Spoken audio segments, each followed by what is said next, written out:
C'est une grâce immense de vous retrouver, fidèles auditrices et auditeurs de la radio de référence et d'influence.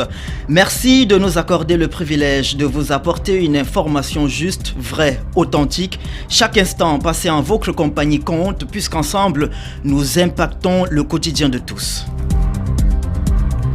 Au sommaire de cette édition de Culture FM Info Midi, la Fondation Jocelyne Ngassa, en partenariat avec l'association Kumla des élites d'Undé, installée au Royaume-Uni de Grande-Bretagne, s'investit activement dans la riposte contre la Covid-19 au Cameroun.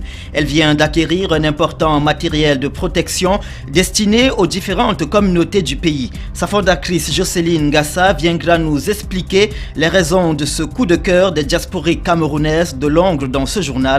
Elle sera l'invitée de la rédaction. Et de deux pour le magazine Nyong Ekele Info, la deuxième parution du mois de mai du magazine qui se veut promoteur du riche patrimoine du Nyong Ekele conserve donc la trajectoire fixée par son directeur de publication. Après la présentation dans le premier numéro des différentes communes du département, ce sont cette fois-ci les chefs des exécutifs municipaux qui sont en vitrine. Qui sont-ils? Quels sont leurs parcours respectifs? Ont-ils l'étoffe de l'emploi? Sont-ils de nouveaux bâtisseurs ou plutôt de nouveaux fossoyeurs? Le magazine Nyong Ekele Info ose l'audace d'interroger les compétences des 10 patrons des communes du département pour les 5 années à venir. En parlant de communes, les maires de la mandature en cours subissent leur baptême de feu face aux conseillers municipaux avec lesquels ils ont été élus.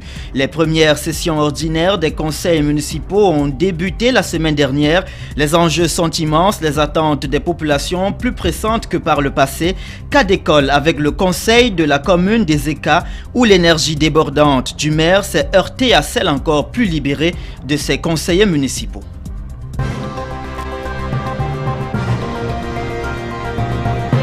Recevez nos salutations les plus respectueuses en ce mardi 12 mai 2020.